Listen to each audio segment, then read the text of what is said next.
क्या क्या क्या बोल रहे हो अतिरिक्त? वो डोज सबको काम आ रहा है आपका। अच्छा, वो डोज सबको काम आ रहा है। ओके ओके, चलो। मैंने तुम्हें पहले भी कहा था, मुझे सबसे ज्यादा गुस्सा तभी आता है जब पेरेंट्स तुमसे निराश हो जाते हैं कि पेरेंट्स हमारी नहीं, मतलब पेरेंट्स बोलते हैं बच्चे हमारी सुनते ही नहीं है, पढ़ते ही नहीं है, तब मुझे बहुत दुख होता है। बस एक ही चीज में, ठीक है नहीं पढ़ना है तो पेरेंट्स को बोल दो कि मुझे नहीं पढ़ना है। उनको एक झूठी उम्मीद हो जाती है, जाग जाती है, और फिर जब वो टूटता है ना, पता चलता है ना सच, तब बहुत दुख होता है पेरेंट्स को।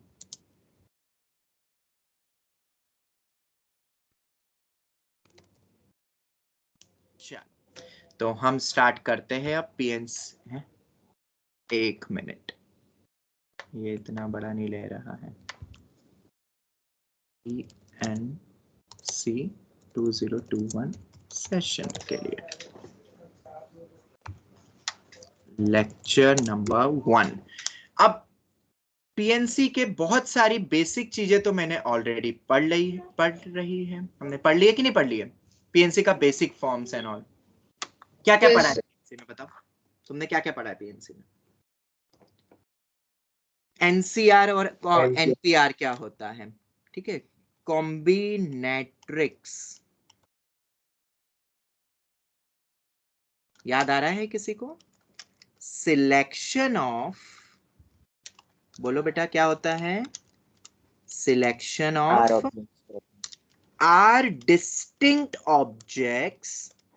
बहुत बार, ये अपन तीसरी बार पढ़ रहे हैं। सबसे पहले हमने सेट्स में पढ़ा था, फिर हमने पढ़ा था बाइनोमियल के स्टार्टिंग में कि हमें एक बेस तैयार करना था, और अब वो टॉपिक एक्चुअल में आ चुका है, ठीक है, जिसको हम इतने दिनों से पढ़ रहे थे, यूज कर रहे थे, पर अब एक्चुअल टॉपिक आ चुका है वो, ठीक है?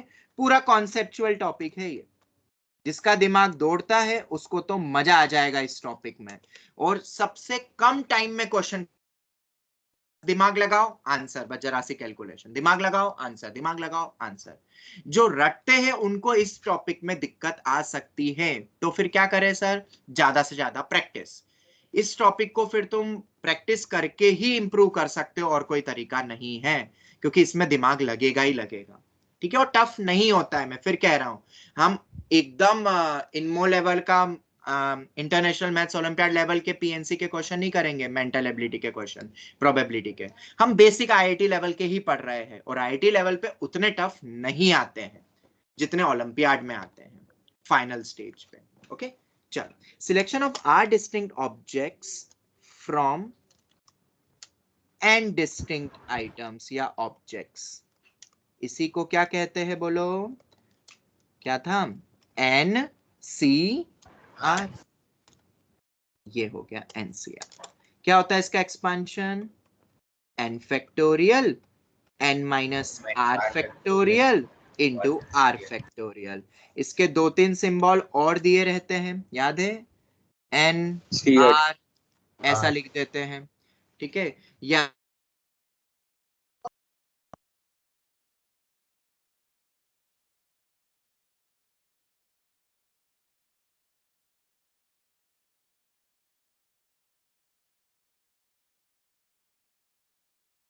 बोलो। और याद रखना, डिस्टिंक्ट ऑब्जेक्ट्स बोले मतलब आइडेंटिकल ऑब्जेक्ट्स में से तुम्हें सिलेक्ट करना पड़ जाए कभी तो क्या हम लगा सकते हैं क्या एनसीआर? नहीं। अगर कुछ भी ऑब्जेक्ट्स आइडेंटिकल हो गए तो हम ये फॉर्मूला नहीं लगा सकते हैं। उसके बाद 0 फैक्टोरियल 1 होता है, ये सब तो याद है ना? बाकी सब वैल्यूज एंड ऑल की फिर से पूरा पढ़ा हूं, 2 बार तो पढ़ ही लिया है। सर याद है। अगर ये सबको याद है तो ये अपना बेसिक कॉम्बिनेट्रिक्स हो गया। और इसी तरीके से परम्यूटेशन का फॉर्मूला भी बता दो।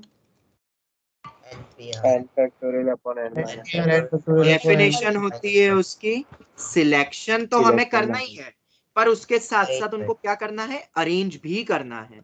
Selection plus arrangement is said to be permutation. मतलब मैं एक बार वापस से बता देता हूं। जैसे कि मेरे पास 5 आइटम्स है, उन 5 में से मुझे कितने सिलेक्ट करने हैं? 3 करने हैं। तो ए बी सी डी ई ऐसा कभी दे दिया, उसमें से 3 सिलेक्ट करने, तो बताओ कौन कौन से सिलेक्ट कर सकते हो? बोलो। A B C, A B D, C D E, ACD, और बोलो, और बोलो, बोलो बोलो, खत्म हो गए, बस इतने ही है। लो BDE, ये और बता दिया, अरे और बनेंगे रे। ACD हो गया, देखो ABC देख लिया, ABD देख लिया, ठीक है। अब ADE हो गया क्या? नहीं हुआ ADE। ADE हो गया।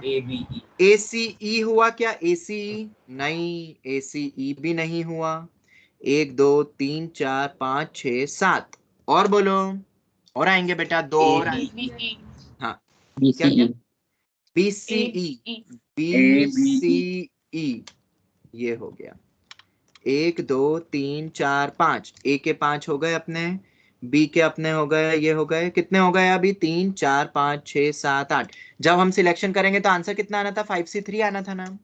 5C3 मतलब 5C2, इसलिए तो एनसीआर बोलते हैं अपन और पढ़ते हैं, क्योंकि हम सिलेक्शन में गड़बड़ कर सकते हैं लिखने में, इसलिए तो एनसीआर का ओरिजिनेशन हुआ। फिर 5 फैक्टोरियल, 2 फैक्टोरियल, 3 फैक्टोरियल, तो 5 इंटू 4 इंटू 3 फैक्टोरियल पे स्टॉप कर देता हूं। क्यों कर देता हूँ 3 फैक्टोरियल पे स्टॉप? क्योंकि ये कैंसिल हो रहा है। 20/2 मिल के मिलेगा मुझे 10। 1 2 3 4 5 6 7 8, 8 ही हुए, अभी तो 2 और आने चाहिए, बताओ कौन से बोले हो? ABE ABE हमने शायद नहीं लिया है, बिल्कुल, एक और हो गया, एक और बचता है, BCD, बिल्कुल ये बच गया है। ये हमारे 10 सिलेक्शन हो चुके हैं। बट अगर हमें इनको अरेंज भी करना होता, मतलब सिलेक्ट तो करने पर अरेंज भी करना है, तो ये कितने वे में अरेंज हो सकता है बताओ? ABC, let suppose ABC, BAC, और बोलो, एक तो ये ABC खुद, एक BAC, और बोलो CAB। अब ABC है तो ACB भी होगा ना, एक एक करके करते तो ज्यादा जल्दी रहता। ABC ACB, फिर B को ले लेते फर्स्ट, BAC ले लेते तो BCAB होगा। अब CAB हो सकता है तो CBAB हो सकता है। 1 2 3 4 5 6, 6 वेज में अरेंज हुआ ना, बोलो। यस। अगर ये 6 वेज में अरेंज हुआ तो ये हर एक 6 वेज में होगा ना, होगा कि नहीं होगा? तो 5C3 या 5C2 से तो हमने सिलेक्ट करा था। अगर हमें अरेंज भी करना होता, अगर हमें अरेंज भी करना होता, तो मैं इसके साथ क्या मल्टीप्लाई करता? 3 फैक्टोरियल कर सकता हूं, जिसकी वैल्यू 6 होती है। 3 का आपस में अरेंजमेंट, 3 का आपस में अरेंजमेंट को क्या मैं 3 फैक्टोरियल लिख सकता हूं आपसे? n चीजों का आपस में अरेंजमेंट क्या मैं n फैक्टोरियल बोल सकता हूं? सब डिस्टिंक्ट है, all items are distinct, all are distinct, वो पहले ही मैंने बोल दिया है, ठीक है। सब डिस्टिंक्ट आइटम्स है, कोई भी सेम नहीं है। तो अपन ऐसा बोल सकते हैं कि r चीजों को हमें अरेंज करना है तो r फैक्टोरियल होगा। तो सिलेक्ट करने के बाद 3 चीजों को मुझे अरेंज करना है तो 3 फैक्टोरियल होगा। और 5C3 इंटू 3 फैक्टोरियल, शायद ये मेरा 5P3 होता है, तो मैं बड़ा होगा, ठीक है। और यही तो फॉर्मूला होता है NPR का, n factorial upon n minus r factorial, ये हो गया। या इसी को अपन बोल सकते हैं, अगर रिलेशन बनाना हो NPR NCR में, तो NCR into R factorial is nothing but NPR। R factorial से वो अरेंज भी हो जाते हैं, NCR हमें सिलेक्शन में काम आता है, क्योंकि मेरे पास तो चीजें कितनी थी? 5 चीजें थी, ठीक है, 5 ऑब्जेक्ट्स थे। क्या पांचों को सिलेक्ट करके अरेंज करना है कि 5 में से 3 को सिलेक्ट करके अरेंज करना है था? कितने लेने थे मुझे? 3 लेने थे। तो 5 में से 3 लो तो सही पहले, तो हमने एनसीआर ले लिया। अब लेने के बाद अरेंज करना है हर एक को, फिर समझ आ रहा है कि नहीं आ रहा है? तो वो अपना 3 फैक्टोरियल और आ जाएगा। मल्टीप्लाई क्यों हुआ भाई? अरे हर एक के करस्पॉन्डिंगली 6 है, तो टोटल इंटू 6 ही होगा ना। हर एक के करस्पॉन्डिंगली 6 होंगे तो 10 इंटू 6 होना चाहिए था ना टोटल, बोलो। तो 60 आना था। तो क्या इससे भी आंसर वही आ रहा है? बोलो, अरे बोलो रे। Yes sir. ये हो गया। अब समझ में आया पीएनसी कहां से ओरिजिनेट हुआ, कैसे केसेस गिन के, और परम्यूटेशन नहीं भी क्या है तो भी तुम सीख सकते हो ना पूरा पीएनसी। बताओ, अगर तुम्हें नहीं आता है परम्यूटेशन तो जरूरी है क्या वो एनपीआर लगाना? हम ये कॉन्सेप्ट से नहीं बोल सकते nCr into r factorial. Selection भी हो गया जितने को अपन को एन में से करना है, और ये मेरा अरेंजमेंट हो गया, और सबके सब डिस्टिंक्ट आइटम्स हैं। बोलो यस और नो। ठीक है, तो एनपीआर हम कभी भी यूज करेंगे क्या? बताओ। नहीं, बिल्कुल भी नहीं। हम एनपीआर, मैं तो जनरली एनपीआर यूज ही नहीं करता हूं। मैं एनसीआर और आर फैक्टोरियल के उससे पूरे क्वेश्चंस को मतलब सॉल्व कर लूंगा। तो क्या तुम्हें भी समझ आ गया कि परम्यूटेशन इतना जरूरी नहीं है जितना आर फैक्टोरियल और एनसीआर जरूरी है? Yes sir. तो नोट करके लिखना है तो ये लिख सकते हो कि एन ऑब्जेक्ट्स का अरेंजमेंट अगर तुम्हें करना हो तो कितने वे में होगा? बोलो। एन फैक्टोरियल होगा ना। अभी ऊपर देखा था ना, आर चीजों का अरेंजमेंट करना था तो आर फैक्टोरियल, 3 चीजों का अरेंज करना था तो 3 फैक्टोरियल ही आ रहा है ना, ये 6।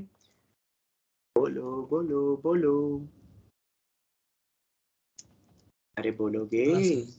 देखो एक चीज और बताता हूँ, फैक्टोरियल कहां से ओरिजिनेट हुआ प्रैक्टिकल लाइफ में। फर्स्ट क्लास है ना इसलिए इतना बता रहा हूं।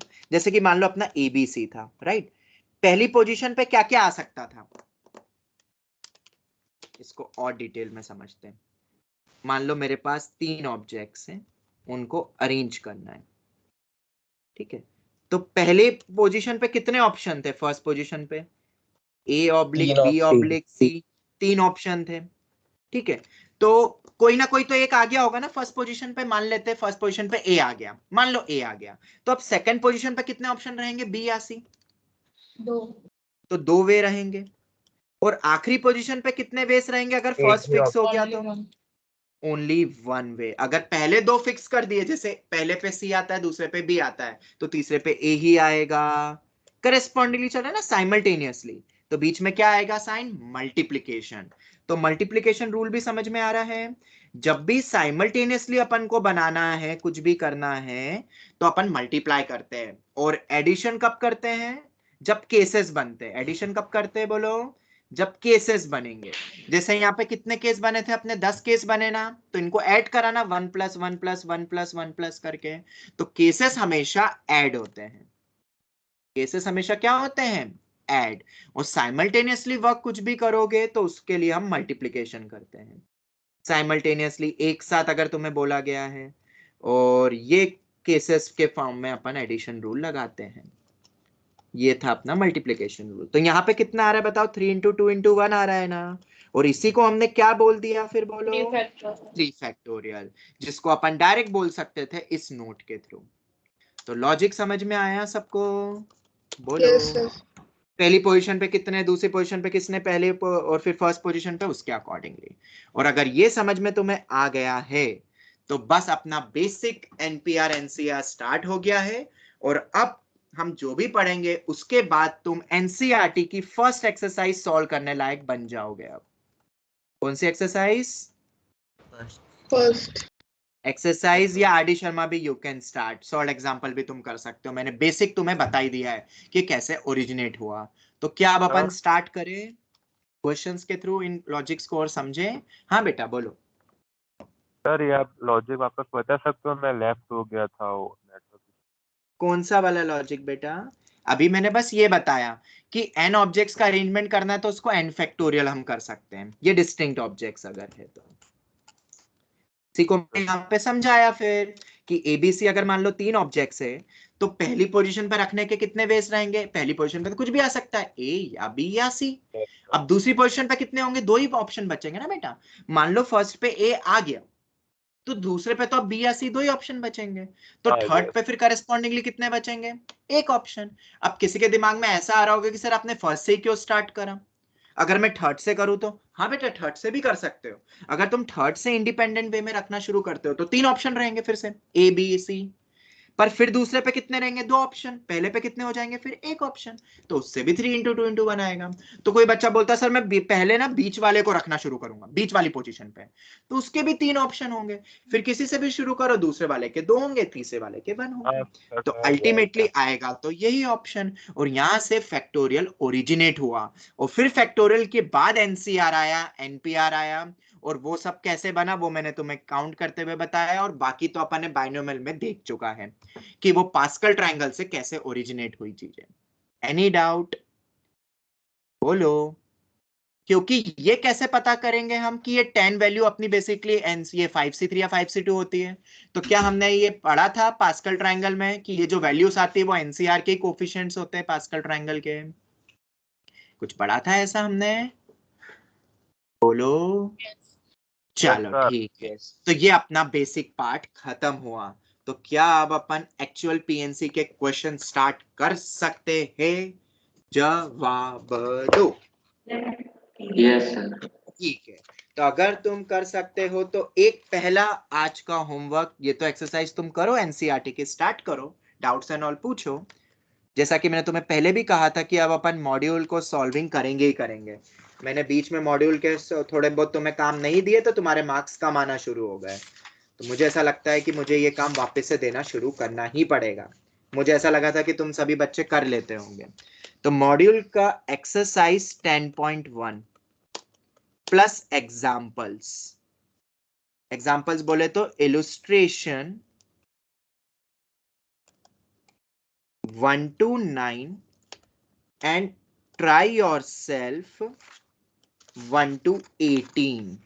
ये है तुम्हारा आज का होमवर्क, और इसके डाउट्स लिए जाएंगे कल सबसे पहले, क्योंकि क्वेश्चंस बहुत छोटे छोटे, जितने बनते कर लो, फटाफट सॉल्व करना है तुम्हें, कर लोगे आज का। मैं अभी क्वेश्चंस करवाने वाला हूं उसी के कुछ कुछ। ठीक है, तो क्या मैं एक असाइनमेंट बना दूं इसका कल रात तक के लिए, ताकि कल फिर डाउट एंड ऑल भी पूछ लेना? बोलो। Yes sir. ओके। तो ये अपना, ये तो तुम्हारे स्कूल लेवल के लिए हो गया। आरडी भी स्टार्ट कर सकते हो। मॉड्यूल का एक्सरसाइज 10.1 इलस्ट्रेशन पूरा रीड करना, और ट्राई योरसेल्फ 1 to 18। क्योंकि क्वेश्चन फटाफट हो जाएंगे, 1 घंटा आधी घंटा लगाओगे भी तो भी हो जाएंगे फटाफट। ठीक है, तो अब अपन क्वेश्चन करना शुरू करते हैं कि क्वेश्चन कैसे बनते हैं। तो अगर मैं तुम्हें बोलता हूं, ठीक है, नंबर ऑफ वे, नहीं, मुझे कोई भी एक ऐसा वर्ड बोलो जिसमें कुछ भी रिपीटेशन ऑफ लेटर्स नहीं होता हो। बोलो ऐसा कोई वर्ड जिसमें कोई रिपीटेशन नहीं होता हो। ये हमारा आज का क्वेश्चन नंबर 1 होगा। कोई भी बच्चा? हाँ, मैथ्स। चलो मैथ्स ही ले लेते हैं। ठीक है, तो चलो, number of words which can be formed, comma, using the letters of the word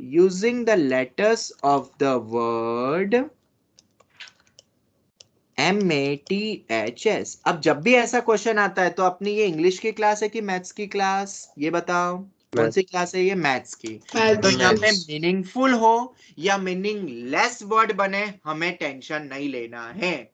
तो किसी के दिमाग में ये नहीं आना चाहिए कि मेरी इंग्लिश अच्छी होगी तभी मुझे पीएनसी आएगा। हाँ, अंडरस्टैंडिंग होनी चाहिए कि क्वेश्चन कह क्या रहा है, बस इतना जरूरी, इतनी अंग्रेजी आनी चाहिए कि तुम समझ जाओ। बाकी अंग्रेजी का कोई लेना देना नहीं होता है। कुछ कुछ बच्चों को ऐसा लगता है कि अंग्रेजी नहीं आती है तो ये चैप्टर नहीं होगा, ऐसा बिल्कुल नहीं है। बस समझ में आना चाहिए कि क्वेश्चन क्या कह रहा है। ओके, हाँ बेटा बोलो। 120 answer using all the letters of the word. अब ये भी जरूरी है, वरना तो बच्चे तो क्या करेंगे, 2-2 लेटर के भी वर्ड बना देंगे। हो सकता है ना, ये भी एक लैंग्वेज वाइज तो 2-2 के बना देंगे, 3-3 के बना देंगे, 4-4 के बना देंगे। तो मैंने using all the letters of the word कर दिया, ताकि ये टाइप का किसी को एक मतलब मिथ या वैसा नहीं हो कि हम ऐसा भी कर सकते, किसी को कोई भी डाउट नहीं रहे। ओके, तो चलो अब शुरू करते हैं अपन क्वेश्चन को सॉल्व करना। 3 4 5, कितने? 1 2 3 4 5। एकदम बेसिक फंडामेंटल से शुरू करते हैं अपन। पहली पोजीशन कहीं से भी स्टार्ट कर सकते हैं, चॉइस इज योर्स। तो पहली पोजीशन पे अपने पास कितने ऑप्शन है? 1 2 3 4 5, 5 ऑप्शंस रहेंगे ना। क्योंकि MATHS में से कोई सा भी अल्फाबेट आ सकता है, कोई सा भी लेटर आ सकता है। तो दूसरी पोजीशन पे फिर मुझे बताओ क्या क्या आ सकता है। अब एक आ चार हो चुका है, जाएंगे। देखो इसको फील करना हो तो ऐसा समझो कि पहली पोजीशन पे मान लो ए आ गया, मान लो ये आ गया, लेट सपोज से कि फर्स्ट पोजीशन पे क्या आ गया है, ए आ गया है। तो अब ए को तो मुझे वापस यूज नहीं कर सकता हूं, ए एक ही है। तो दूसरी पोजीशन पे मेरे पास क्या बचेंगे, अब बताओ ऑप्शन रखने के। 1 2 3 4, क्या 4 वेस रहेंगे? बिल्कुल 4 वेस रहेंगे। मान लेते हैं कि इस पोजीशन पे क्या आ गया, लेट सपोज बोलो टी आ गया। ऐसे मान लोगे ना तो फील हो जाता है बहुत अच्छे से कि एओटी तो चले गए। अब मेरे पास कितने ऑप्शन बचे हैं? 3 ऑप्शन। एओटी के बाद एम या एच या एस, तो कितने ऑप्शन रहेंगे बोलो? 3 वेस रहेंगे। जैसे इधर 4 क्यों बचे, इधर 5 क्यों थे? MATHS में से कुछ भी ले सकता था। 4 क्यों बचे? मान लेते अपन कि फर्स्ट पे ए आ गया, तो उसके करस्पॉन्डिंगली कितने वे रहेंगे? 4। MTHS। अब AOT मान लो आ गए, कोई तो आया होगा ना, तो वो अपन वापस अपनी यूज नहीं कर सकते, तो AOT चले गए, तो MHS 3 ऑप्शन। फिर उसके बाद सिमिलरली 2 वेज, और आखिरी वाले के पास तो एक ही वे रहेगा ना। बोलो। Yes, इधर sir. मान लेते हैं कोई नंबर आ गया, H आ गया, तो H आ गया, तो अब मेरे पास M और S ही बचेंगे। और तीसरे में मतलब चौथे पे मान लेते हैं M आ गया, तो आखिरी में तो क्या आएगा बोलो? S ही बचा है। ये हो गया। किसी को भी डाउट कि ये 5 4 3 2 1 क्यों बना? 4 3 2 और 1, तो वैल्यू कितनी हो गई है? 5 फैक्टोरियल हो गया, और 5 फैक्टोरियल मेरा 120 हो गया, जो मैंने डायरेक्ट ही बताया था कि जब भी डिस्टिंक्ट होते तो R फैक्टोरियल भी लगा सकते हैं। सभी को करके बनाना है तो। Any doubt? फंडामेंटली भी समझ में आ गया कि क्यों, और बीच में मल्टीप्लिकेशन क्यों लगा? साइमल्टेनियसली हो रहे हैं। साइमल्टेनियसली। मुझे एक लेटर का नहीं बोला था ना, तुम्हें 2 का बोला है, तुम्हें तो 5 का बोला है।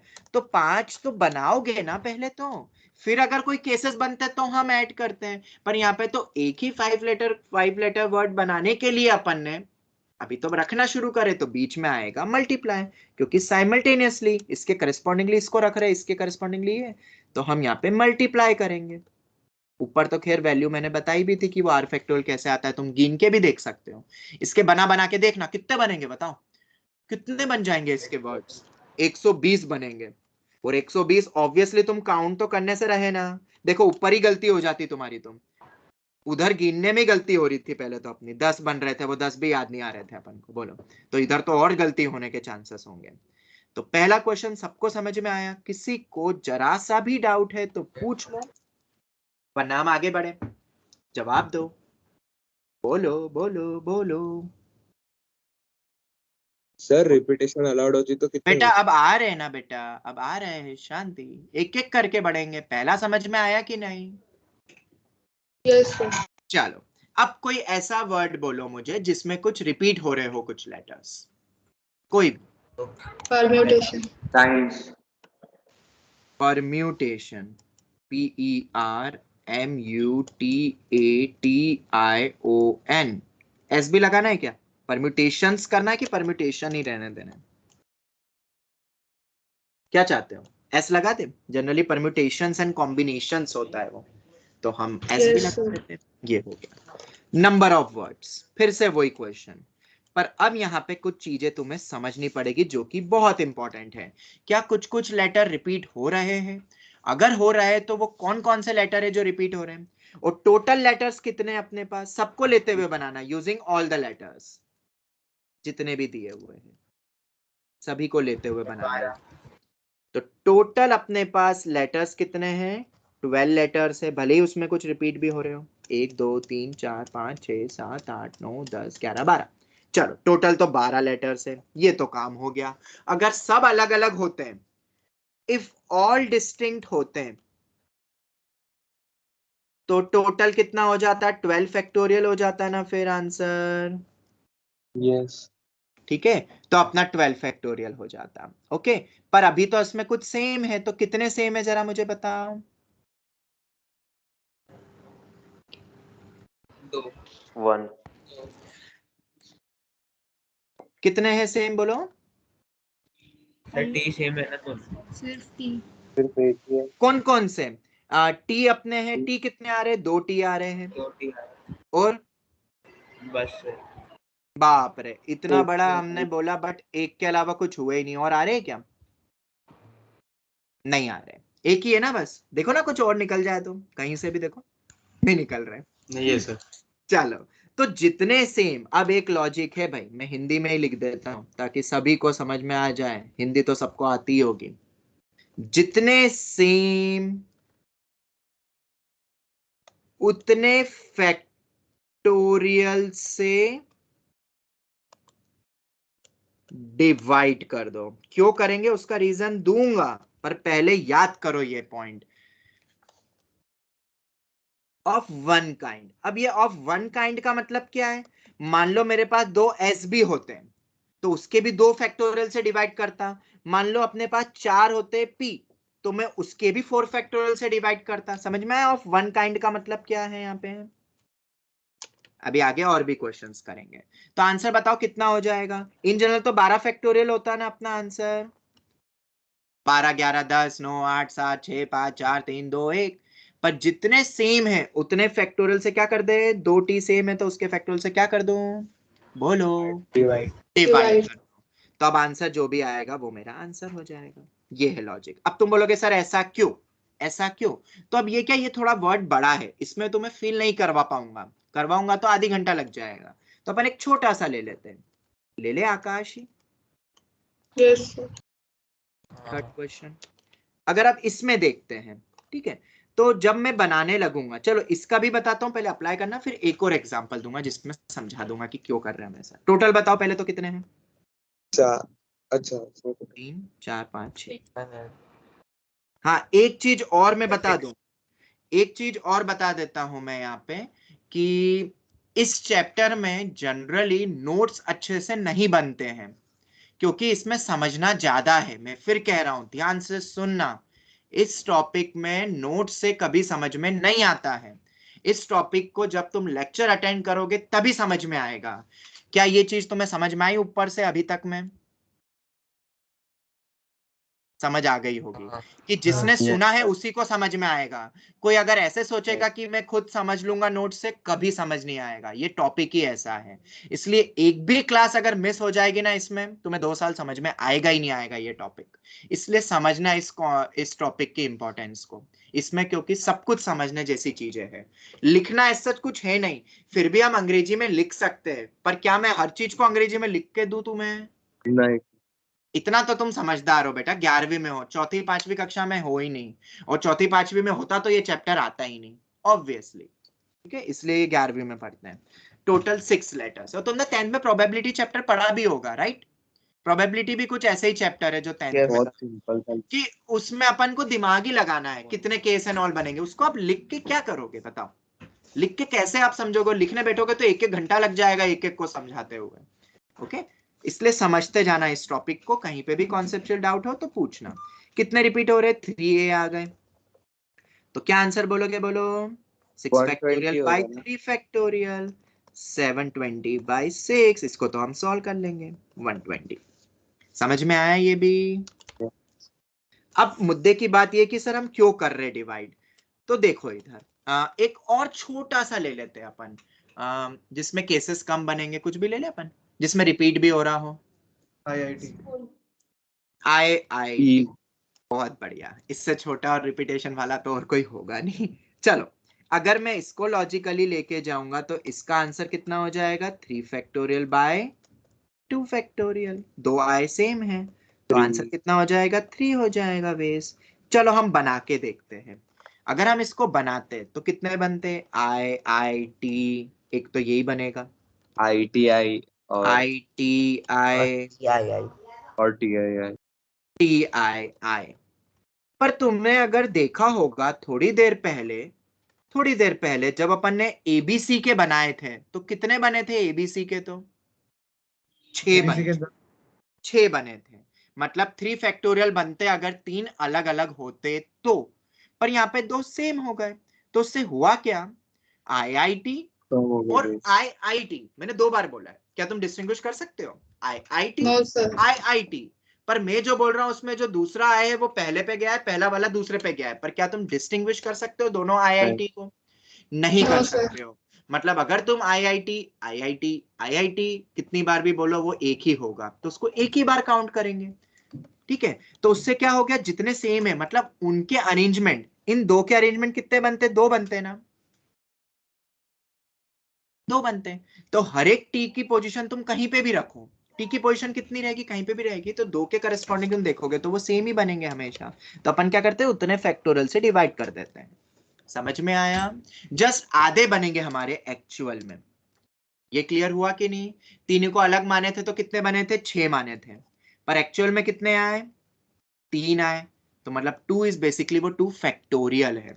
ऐसे ही जब तुम 4 लोगे तो अगर 3 सेम है तो 3 फैक्टोरियल मतलब 6 से डिवाइड होके आएंगे। लॉजिक समझ में आया कि क्यों डिवाइड करना पड़ता है? क्योंकि अगर नहीं करोगे तो केसेस ज्यादा बन जाएंगे, पर एक्चुअल में केसेस तो कम बनते हैं, और वो उतने फैक्टोरियल से डिवाइड करना पड़ेगा। Is that clear to all? बोलो। Yes, sir. चलो ये हो गया। एक और कोई छोटा सा एग्जांपल दोगे जिसमें एक से ज्यादा रिपीटेशन हो लेटर्स के, मतलब अलग अलग लेटर्स के रिपीटेशन हो? कोई ऐसा वर्ड है तुम्हारे पास? मैथमेटिक्स। अरे यार इतना बड़ा ले रहे हो तुम, चलो ले ले, फिर वैल्यू नहीं निकालेंगे अपन। Common. मैथ, हाँ कॉमन भी ले सकते थे बट कोई नहीं, अब मैंने लिखना शुरू कर दिया। मैथमेटिक्स। ओके, तो मैथमेटिक्स में कितने लेटर्स आ रहे बताओ? 1 2 3 4 5 6 7 8 9 10 11, 11 है ना टोटल? 11 लेटर्स है। अब 11 लेटर्स में कितने रिपीट हो रहे हैं, अब वो ढूंढो। 2 तो टी दिख रहे हैं मुझे, 2 एम भी दिख रहे हैं, और 2 ए तो ए भी। अच्छा 3 भी कोई नहीं है, 4 भी, बस ऐसे ही आ रहे हैं, 2 टी 2 एम 2 है ना? और कुछ है क्या? नहीं है। तो आंसर क्या हो जाएगा, 11 फैक्टोरियल। अब वो ऑफ वन काइंड तुम्हें समझ में आएगा, इस काइंड के 2 फैक्टोरियल होंगे, इधर 2 है सेम तो 2 फैक्टोरियल, ये 2। ये मेरा आंसर होगा। आप समझ आ गया? Any doubt anyone? You can ask, जवाब दो। Any doubt? सर ये तो Yes. सॉल्व हो जाएगा। हाँ 990 वो तो पता ही है अपन को, 3628800 इंटू 11 अपॉन में 8 कर देना, आंसर आ जाएगा। चलो खैर, ये समझ में आ गया ना कैसे करना है, ये लॉजिक सबको समझ में आ गया? बोलो। Yes. चलो, तो एक और क्वेश्चन करें फाइनल, जिसमें बहुत सारे केसेस बनेंगे, अब अलग अलग बनाए। Are you ready? बोलो। Find the number of arrangement. हाँ ये चीज अपने उसमें भी बन जाएंगे, अगर मुझे नंबर्स बनाने हो 6 डिजिट नंबर एंड वो उस टाइप से। एक और ले लेते, देखो जैसे मैंने तुम्हें बोला number of 3 digit numbers using, बस नंबर ऑफ 3 डिजिट नंबर्स कितने बनेंगे, बस इतना क्वेश्चन होता, सिर्फ इतना होता। तो अब याद रखना बाय डिफॉल्ट नंबर्स में 0 जैसे to अपन 9. बात करें तो 0 to 9 होते हैं ना इन जनरल सभी डिजिट्स। Yes. उसके बाद जब कुछ भी मेंशन नहीं हो, when nothing is mentioned else, इसके अलावा अगर कुछ भी मेंशन नहीं करा है तो 1 to 9. हम रिपीटेशन अलाउड में लेते हैं। हम रिपीटेशन क्या करते हैं, अलाउड में रहते हैं। समझ आया सबको? जब कुछ भी गिवन नहीं होता है तो हम रिपीटेशन अलाउड में लेते हैं, रिपीटेशन इज अलाउड। याद रखोगे? नंबर सेम भी ले सकते हैं ना, जैसे 992 इस टाइप से एंड ऑल। तो फिर 9 into 9 का क्यूब हो जाएगा। बता रहा हूं बेटा, अभी रुको, आंसर क्या होगा वो बात की बात है। ये समझ आया कि नहीं सभी बच्चों को? जो पढ़ा रहा हूं पहले वो पूछो, आगे आगे मत बढ़ो। बोलो, सभी बच्चों को समझ में आता है कि अगर कुछ मेंशन नहीं करा तो रिपीटेशन इज अलाउड, मतलब 334 ऐसे नंबर भी चलेगा ना, 334, 454, 555, 989, 980, 909, ऐसे सब नंबर चलेंगे ना? बोलो बोलो बोलो। Yes sir. चलो, तो अगर रिपीटेशन अलाउड है बाय डिफॉल्ट, फिर हमें लेके चलना है 0 से 9। अब मुझे बताओ, अब मैं ना फर्स्ट पोजीशन से स्टार्ट करूंगा। उसका रीजन है क्योंकि फर्स्ट पे कुछ कंडीशन लग गई है। क्या कि अगर 3 डिजिट बोला है तो फर्स्ट पोजीशन पे 0 नहीं आ सकता ना। 0 नहीं नहीं आ सकता है। हाँ तो अगर 0 नहीं आ सकता तो कितने ऑप्शन रहेंगे फर्स्ट पोजीशन के पास? 9 ऑप्शन रहेंगे। 9 ऑप्शन। हाँ, यही नहीं पता 10 डिजिट होते हैं यार। 9 हाँ, डिजिट समझ नहीं होते हैं यार। चलो, तो पहली पोजीशन पे 9 ऑप्शन रहेंगे, पर अब दूसरे पे कितने ऑप्शन रहेंगे? तो अगर ये 10 समझना option। है तो अगर अपन से करके मान लो कि यहाँ पे आ गया 2, बट यहाँ तो मैं बोल दिया कि रिपीटेशन कैन बी अलाउड, तो अब तो मेरे पास 0 to 9 सभी ऑप्शन रहेंगे ना, तो 10 ऑप्शन आएंगे ना। Yes 10। Repetition can be allowed, तो 2 भी आ सकता है, 2 भी आ सकता है। उसी तरीके से यहाँ पे भी कितने ऑप्शन रहेंगे? 10 ऑप्शन। तो 9 इंटू 10 इंटू 10 मिलके बन गया मेरा 900 इज माई आंसर। देखो एनी डाउट? yes. और अगर ये समझ में आ गया है तो मुझे बताओ, अगर रिपीटेशन नॉट अलाउड होता, ये अलग से लिख के दूंगा मैं, where repetition is not allowed। अब बताओ,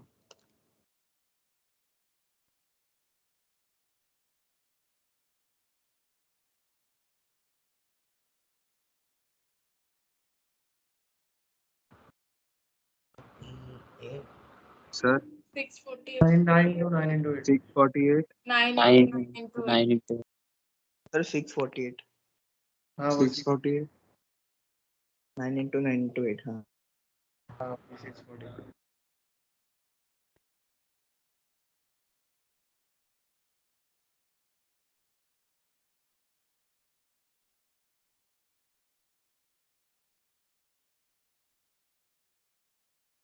आवाज आई क्या? आवाज आ हाँ गई? सर हाँ सर अच्छा, आ गई। Yes sir. आवाज चले गई थी बीच में, कोई बात नहीं। तुमने कहाँ तक सुना था? मतलब सर क्वेश्चन दिया उसका सर आपने आंसर क्वेश्चन पूछा वो 9 हाँ, into 9. रिपीटेशन नॉट अलाउड, यही वाला था ना शायद। हाँ सर यस सर तो से मान लेते हैं कि यहाँ पे 2 आ गया, ठीक है। तो अब अगर यहाँ पे स्टार्टिंग में तो नो ही ऑप्शन रहेंगे ना, as 0 can't be there, yes can't be taken. But अगर अपन सेकंड पोजीशन पे बात करें, बताओ 0 No, कैन नहीं बी देयर ना, yes there, but 2 can not be there as repetition not Yes, sir. Allowed. तो कितने ऑप्शन बचे बताओ? 9 ऑप्शन फिर से नो ऑप्शन रहेंगे ना। यस 0 आ सकता है पर 2 नहीं आएगा, मान लो 2। इसलिए अब समझ में मैंने क्यों है सपोज लेके समझा रहा हूं मैं तुम्हें। तुम मान लो कि उस पोजीशन पे वो नंबर आ गया है। अब दूसरा देखो तो क्या होगा, कभी भी गलती नहीं होगी पीएनसी में इन टाइप के बेसिक एनसीईआरटी के क्वेश्चंस में। तो फिर से मेरे पास 9 ऑप्शन होंगे। तो अब थर्ड पे बताओ, इस पे 9, दूसरे पे 9, तो तीसरे पे आप कितने होंगे? इस पे मान लेते हैं से मान लो 3 आ गया, या 0 भी आ सकता है, कोई भी नंबर। तो 2 चलेगा अब अपने पास, तो थर्ड में अपने पास 8 ऑप्शन बचे। तो 9 इंटू 9 इंटू 8, ये मेरा आंसर। 648 जो भी आंसर, सबको समझ आया? यस ये हो गया, ठीक है। Any doubt anyone? बोलो। चलो, तो फटाफट एक आखिरी क्वेश्चन छोटा सा एक देख लेते हैं, ताकि तुम जब एक्सरसाइज एंड ऑल सॉल्व करो तो तुम अटको नहीं फिर, ठीक है। Find number of arrangements of, वही मतलब फैक्टोरियल एंड ऑल करना है, ठीक है, ऑफ लेटर्स मधुबानी। मैं सॉल्व एग्जांपल ही ले रहा हूं तुम्हारे मॉड्यूल का, ओके। मधुबानी, इसमें कुछ रिपीटेशन हो रहा है क्या? हाँ, ए 2 आए हैं, ए 2 आए हैं, बस इतना ही कहा है, ठीक है। मधुबानी, ठीक है। पर कंडीशंस लगा देता हूं मैं। Do the words start with B. दूसरा, do all vowels never occur together। और थर्ड है begins with D and in H, ये ऑप्शंस है। आप कैसे करोगे इसको? सर पहले में बी को फिक्स कर देंगे और बाकी सब में फिर वही हम करेंगे जो लगे। हाँ देखो, अगर अपन फर्स्ट क्वेश्चन की बात करें, do the word starts with B, तो मधुबानी, मधुबानी। अब मधुबानी में अगर तुम देखोगे लेटर स्टार्ट, देखो इन जनरल बोलता तो कितने होते हैं, फटाफट आंसर दो। 1 2 3 4 5 6 7 8 9 factor 9 factorial upon 2 factorial upon 2 factorial. Very good, ये तो इन जनरल हो जाता क्योंकि 2a सेम है, 2a सेम है। ठीक है, चलो अब वर्ड स्टार्ट होंगे बी से, तो बी तो फिक्स हो गया ना बेटा, क्या बी फिक्स हो गया? तो 1 2 3 4 5 6 7 8, अब बच गए 8। उन 8 में अभी भी 2a सेम है ना? यस। तो कैसे रखोगे इनका? 8 फैक्टोरियल बाय 2 फैक्टोरियल, ये हो गया। तो ये अपना पहला आ गया। बोलो एनी डाउट? अब थर्ड वाला पहले कर लेते हैं। Begins with D ends with H. अब begins with D end with H में क्या होगा? 1 2 3 4 5 6 7 8 9। बिगिन अगर डी से होगा, एंड अगर एच पे होगा, ये फिक्स कर दिया है। तो अब मेरे पास कितने ऑप्शन है? 1 2 3 4 5 6 7। और जिनको मैं अरेंज कर रहा हूं, क्या उसमें कुछ सेम दिख रहे हैं? जिनको अरेंज कर रहा हूं, बिल्कुल 2a अभी भी सेम दिख रहा है मुझे इनमें। तो बस जिनमें अरेंज कर रहा हूं ना, उनको देखना बस। ये तो फिक्स हो गए, मतलब हिंज लग गया, मतलब उनको बांध दिया है हमने, इसको भी फिक्स कर दिया है। तो अब कितने हो जाएंगे बताओ? 7 factorial by 7 factor 2 2 factorial, factor ये भी हो गया। अब आते हैं अपन सेकंड पार्ट पे, do all the vowels never occur together. तो पहले तो मुझे ये बताओ, अगर वॉवल्स उल्टा चलते हैं अपन, जब भी ऐसा आए ना तो अपन उल्टा चलेंगे। तो पहले मुझे बताओ ऑल वॉवल्स, वॉवल्स कितने हैं ये बताओ पहले तो मधुबानी में कितने वॉवल्स दिख रहा है बताओ? 3 वॉवेल्स है। 3 यस सर। मधुबानी, अगर तुम इसमें देखोगे तो हमारे पास टोटल मिला के 3 डिस्टिंक्ट वॉवेल्स है। 3 डिस्टिंक्ट, अच्छा 1 2 3 4, देखा जाए तो 3 डिस्टिंक्ट है और 4 वॉवेल से देखा जाए तो, यस है ना? डिस्टिंक्ट तो 3 है, पर ऐसे तो अपने पास कितने हैं? 4 वॉवेल्स हैं। और क्या बोला है तुम्हें बताओ? वॉवेल्स कभी भी ऐसा क्या बोला है बताओ? अब लैंग्वेज समझो, तुम्हें बोला है ऑल वॉवेल्स, ऑल वॉवेल्स क्या बोला है? बोलो। never occur together. Never occur together. इसका हिंदी में ट्रांसलेशन करो तो बेटा, बस इतनी वॉवेल्स साथ में नहीं आए। वॉवेल्स साथ में नहीं होना चाहिए। सभी वॉवेल्स साथ में नहीं आए। बोलो हिंदी में बोलो बेटा एक बार मेरे साथ, सभी वॉवेल्स साथ में नहीं आए। मतलब 1 2 आ सकते हैं क्या? एयू साथ में आ सकते हैं, एयू ए साथ में आ सकते हैं, बिल्कुल, बट ए यू आई ये चारों साथ में नहीं आएंगे ना। ऑल का मतलब समझ में आया? तो फिर हम इसको कैसे करेंगे? तो जब भी ऐसा क्वेश्चन आता है, अपन ने सेट्स में भी पढ़ा था, टोटल माइनस ऑल टुगेदर कर देंगे। 4 फैक्टोरियल बाय 2 फैक्टोरियल माइनस कर देंगे। टोटल में से अगर सभी टुगेदर वाले हटा दो तो मुझे क्या मिलेगा? टोटल में बताओ कौन कौन से ऑप्शंस है अपने पास? सेट्स के थ्रू सोचो, ये यूनिवर्सल सेट है। ऑल टुगेदर होगा उसमें एक केस में, 3 टुगेदर वाले होंगे, 2 टुगेदर वाले होंगे, और 1 टुगेदर मतलब क्या? सब डिफरेंट, अलग अलग। 1 टुगेदर का तो मतलब होता ही नहीं, 1 मतलब क्या होता है? सभी अलग अलग, अलग अलग में आता है क्योंकि टुगेदर तो 2 से शुरू होता है। तो ये टोटल में सभी टाइप के केसेस आ जाते हैं ना, बोलो। अगर टोटल में सभी आ जाते हैं तो वो 9 फैक्टोरियल बाय 2 फैक्टोरियल हो जाएगा। और ऑल टुगेदर, अब ऑल टुगेदर को क्या करेंगे? उसको इकट्ठा मान लो। क्या मान लो उसको? टुगेदर कर दो इनको।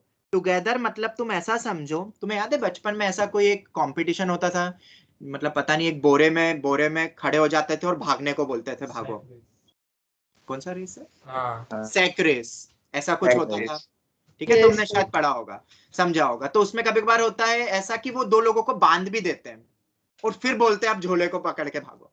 खेला होगा शायद सबने, स्कूल अगर जाते होगे बचपन में तुम, तो तब तो शायद स्कूल चलते थे, तब तो शायद Yes, कोविड sir. जैसा था नहीं कुछ, तो शायद खेला होगा, क्योंकि घर पे कभी नहीं खेलते ऐसे गेम स्कूल में ही खिलाते थे। ओके, तो चोट भी लगती थी, ठीक है, अब वो तुम सोचो, तुम इस लेक्चर के बाद सोचना। अभी तुम्हें ये समझ में आ गया कि टुगेदर का मतलब क्या है, कि चार तुम्हारे दोस्त हैं पर उसमें पता है दो डुप्लीकेट है, दो एक जैसे दिखने वाले हैं, ठीक है, और बाकी दो दूसरे भी है, उनको बांध दिया है और झोले में ऐसे बोरे में पटक के उनको बोला है भागो, वैसा समझ लो तुम, ठीक है।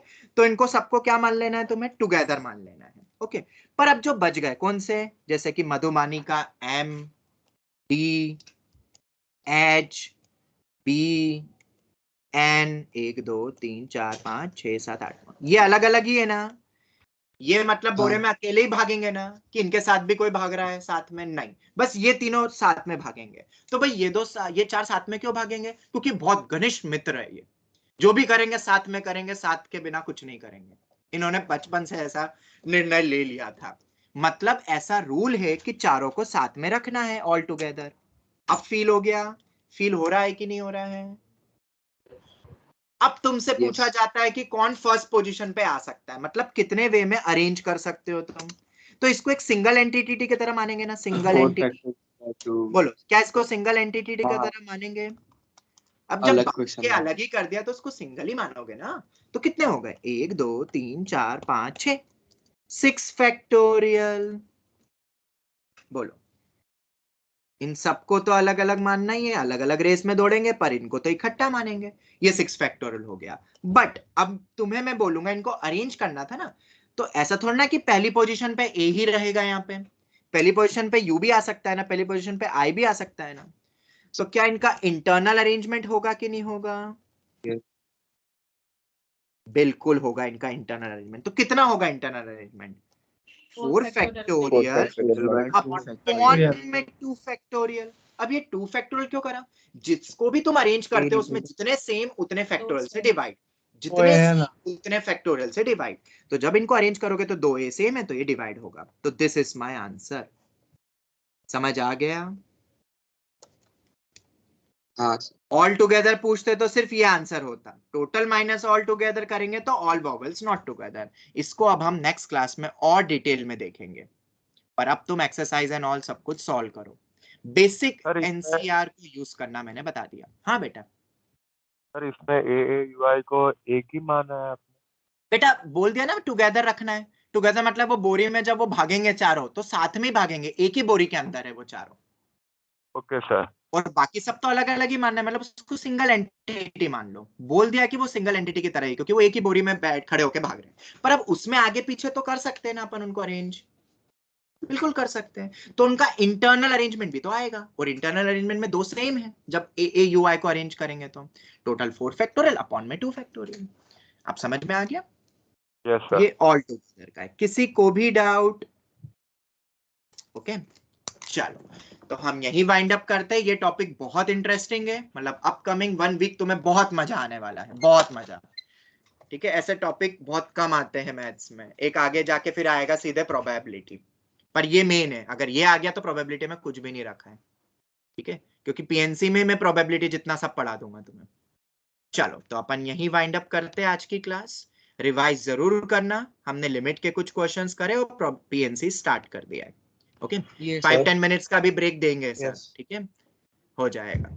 चल, sir thank you very much. आप हाँ बेटा, एक बार व्हाट्सएप चेक कर सकते हैं, एक कंसेप्चुअल डाउट था। बेटा अभी नहीं, अभी बैक टू बैक क्लास है, 6 बजे तक क्लास है, 6 बजे बाद देखो, ठीक है। Thank you very much. Thank you, sir. Bye, sir. Thank you, sir. Thank you Bye. Thank you thank you.